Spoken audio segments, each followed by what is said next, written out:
नमस्कार दोस्तों। आज हम देखेंगे कि मध्य प्रदेश में कौन कौन सी चीजें, कौन कौन सी घटनाएं जो घट रही है और मध्य प्रदेश के सीएम मतलब मोहन यादव पर, माननीय मुख्यमंत्री पर क्या क्या एलिगेशन लग रहे हैं। तो द इंडियन एक्सप्रेस की न्यूज के अनुसार जो है, जो जानकारी निकल के आई है वो हम यहाँ पर आप चर्चा करने के लिए उपस्थित हुए हैं। सबसे पहले हम देखेंगे कि सीएम मोहन द्वारा जो है अपने परिवारजन के साथ 2021 में मंत्री बनने के अब तक बाद जो है कितनी जमीनें जो है उन्होंने प्रॉपर्टी जो है खरीदी है। सबसे पहले हम बात करते हैं कि 253 एकड़, ये आंकड़ा जो है 2026 का नहीं है, ये आंकड़ा जो है 2021 से लेकर 2025 का है और कुछ पहले का भी है। तो हम देखते हैं कि कितनी जमीनें इन्होंने खरीदी है। तो लगभग कितनी खरीदी है? 253 एकड़ खरीदी इन्होंने। अब ये प्रॉपर्टी का गेम जो है किस तरीके से इन्होंने चलाया और कैसे चलाया, तो सबसे पहले हम बात करते हैं इसमें कि जैसे अभी तक हम देखेंगे कि जब से सीएम बने हैं तब तक या तब से हम देखेंगे कि मुख्यमंत्री बनने से पहले और मुख्यमंत्री बनने के बाद दिसंबर 2023 तक इनकी अगर कुल प्रॉपर्टी अगर देखें हम तो वो कितनी थी? लगभग 42.04 करोड़। और अगर हम बात करें मुख्यमंत्री बनने के बाद, तो मुख्यमंत्री बनने के बाद लगभग ये हो गई 168 करोड़, 137 प्लाट जमीनी इन्होंने खरीदे हैं। मतलब कुल मिलाकर जो है रियल एस्टेट का गेम है। मतलब रियल एस्टेट भी किस प्रकार से इन्होंने चला। इनकी कंपनी है, इनकी कंपनी की चर्चा कर लेते हैं। इनकी कंपनी का नाम है, देखिए जस्ट अभी जो है इनकी कंपनी का नाम जो है शो हुआ था, सिद्धिविनायक डेवकॉन्स प्राइवेट लिमिटेड कंपनी। मतलब कि इस कंपनी से इन्होंने जो है, इस कंपनी के माध्यम से और अपने भाई और अपने परिवार के अकॉर्डिंग जो है कैसे कैसे उज्जैन के आसपास जो है जमीनी खरीदी और उन पर जो है प्रोजेक्ट लाए गए। अब जैसे जैसे प्रोजेक्ट आते हैं तो वो जो जमीनी होती है, किसानी करने वाली जमीनी, उनके आसपास क्षेत्र की जमीनी वो महंगी हो जाती है, आपको पता है। अब इसमें अगर आप बात करें कि इस प्रॉपर्टी में, इस सिद्धिविनायक डेवकॉन्स प्राइवेट लिमिटेड की कंपनी के मालिक लगभग 73% जो है इनकी हिस्सेदारी है। इनकी वाइफ जो है इनको चलाती है, मतलब इस कंपनी को चलाती है और साथ साथ इसके डायरेक्टर जो है इनके बेटे हैं, पुत्र है। तो लगभग 73% इनकी हिस्सेदारी है। अब हिस्सेदारी के बाद जब खुलासा होता है कि इनके अनुसार जो है अब से लेकर, मतलब जब से सीएम बने हैं तब से लेकर अब तक इन्होंने इतनी प्रॉपर्टी खरीदी है। तो ऐसा नहीं है, इससे पहले भी जो है जब सीएम नहीं थे इससे पहले भी उन्होंने प्रॉपर्टी खरीदी है, लेकिन इनका रेशो जो है जैसे ही सीएम बनते हैं तो उसके बाद यह प्रॉपर्टी जो है उनके दाम के साथ साथ जो है उनका परचेसिंग पावर और ज्यादा बढ़ जाता है। अब देखिए, इससे पहले अगर हम बात करें कि इनके पास जो है कौन कौन सी चीजें कब कब इन्होंने खरीदी। अब अगर मैं आपसे बात करूं तो साल 2004 से लेकर 2010 के बीच में, तो उज्जैन डेवलपमेंट अथॉरिटी मतलब एमपीटीडीसी के अध्यक्ष ये रहे। उसके बाद 2011 से 13 तक मध्य प्रदेश टूरिज्म डेवलपमेंट के कॉर्पोरेशन के ये प्रमुख रहे, अध्यक्ष रहे। और 2013 से उज्जैन दक्षिण सीट से ये विधायक रहे। उसके बाद इनकी किस्मत बदलती है 2023 में और माननीय प्रधानमंत्री जो है एक घोषणा करते हैं, अब वो अंदरूनी बात है, और मोहन यादव को जो है सीएम बना दिया जाता है। सीएम बनाने के बाद इनकी किस्मत पलटती है और किस्मत पलटने के बाद जो है जो कुंभ का आयोजन होता है, तो कुंभ का आयोजन होने वाला है 2028 में। उसके बिहाफ में ये डेवलपमेंट तो करते ही करते हैं, साथ ही साथ जो है उनके अकॉर्डिंग जो है अपनी कंपनी और अपने भाई, बंधु, चचेरे जो भी है उनके साथ जो है ये जमीन खरीदते जाते हैं। अब ये जमीनें जो है कहां कहां इन्होंने खरीदी है इस पर थोड़ी सी चर्चा कर लेते हैं। सबसे पहले हम बात करते हैं कि उज्जैन से अगर नागदा जाते हैं तो यहां पर 6 लेन अपग्रेड ये जो है इन्होंने घोषणा करी। यहां पर भी उन्होंने जो है 6 से 7 प्लॉट खरीदे।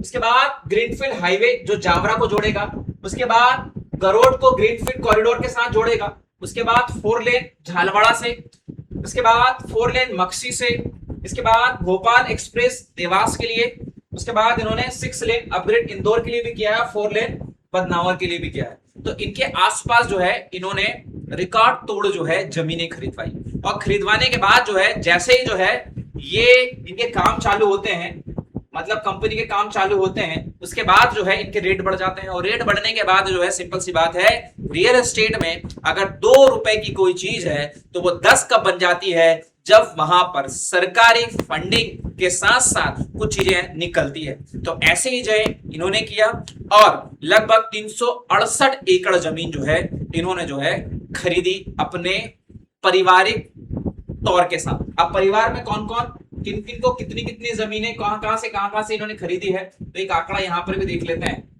आंकड़े के अनुसार अगर हम जाएं, देखें आंकड़े के अनुसार, तो इनके परिवार में अगर मैं भाई की बात करूं नारायण यादव, तो नारायण यादव जो है, नारायण यादव ने 119 एकड़ जमीन खरीदी, 119 एकड़, ठीक है, जिसमें से उनके पत्नी मतलब रेखा यादव 6 एकड़ और अभय के नाम पे 16 एकड़ जमीन है। अब 119 एकड़ जमीनें खरीदी तो किसके किसके नाम पर हो सकती है? आपको मालूम है हमारे मध्य प्रदेश भारत में अगर जमीनी की बात करें तो लगभग 15 से 16 एकड़ जमीन एक व्यक्ति के नाम हो सकती है। उसके अलावा जो है जमीन अगर उस पर्सनल व्यक्ति के नाम होती है तो वह जमीन नजूल में चली जाती है एक्ट के अकॉर्डिंग। अब इसमें आप बात करें भाई के अलावा चचेरे मतलब, और उसके बाद इन लोगों ने लगभग, जैसे कि अगर मैं बात करूं पत्नी के नाम सीमा यादव के नाम पे लगभग 11 एकड़, उसके बाद बेटे के नाम पर जो है वैभव 17 एकड़, और उसके बाद उनकी बहू के नाम पर शालिनी 10 एकड़ जमीन जो है इन्होंने खरीदी। देन अगर मैं और भी चीजें निकालूं तो पूरे परिवार में जो है इन्होंने 350 एकड़ से भी ज्यादा जो है उज्जैन के आसपास जो है जमीनें खरीदी।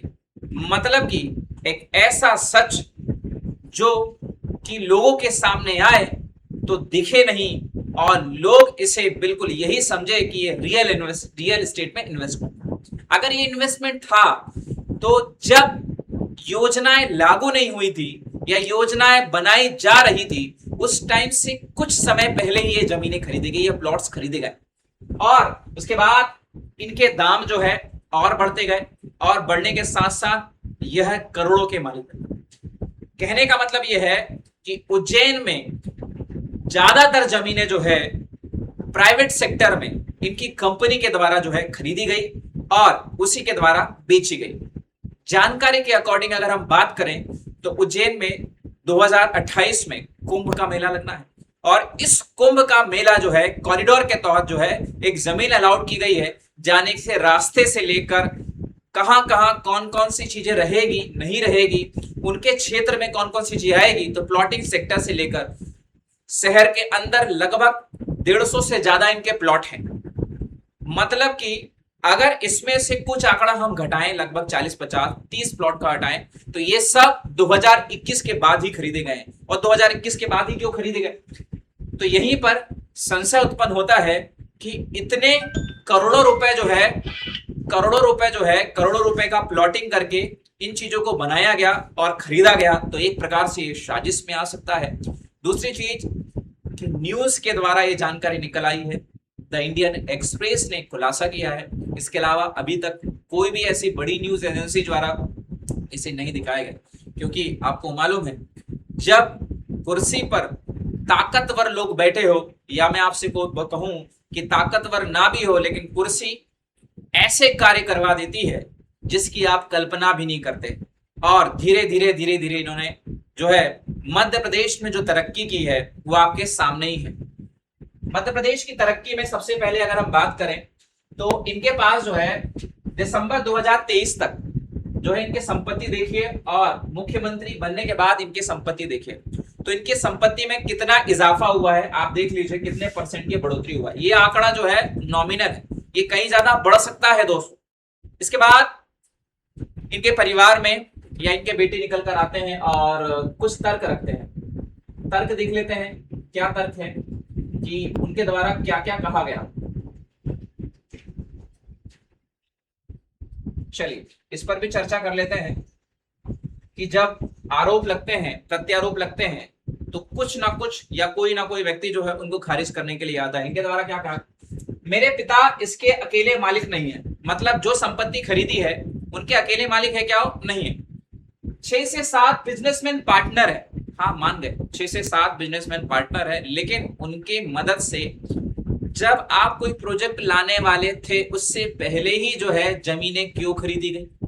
सवाल नंबर 1, सवाल नंबर 2 कि जहां रहवासी इलाके थे वहां पर इसे सस्ते में खरीदा गया, और सस्ते में खरीदने के बाद जब पायलट प्रोजेक्ट लाए गए जो मैंने आपको बताया है, उनमें जो है लगभग नहीं भी माने तो 100 से ज्यादा एकड़ जमीनें हैं जिसकी कीमत आज करोड़ों में है। आप देख सकते हैं इन अपग्रेडेड प्लान के अकॉर्डिंग कि अपग्रेडेड प्लान में ग्रीनफील्ड कॉरिडोर है, 4 4 लेन अपग्रेड झालवाड़ तक जाएगा, मक्सी तक जाएगा, भोपाल देवास है, इंदौर है, पन्नावर है, उसके बाद जावरा है। तो यहां पर जो कॉरिडोर बनाए गए, 6 लेन बनाए गए, यहां पर इन्होंने जो है प्रॉपर्टी खरीदी है। तो प्रॉपर्टी जो है आज इनके रेट कितने हो गए होंगे, आप सोच सकते हैं क्या कि प्रॉपर्टी के दाम कैसे बढ़ते हैं।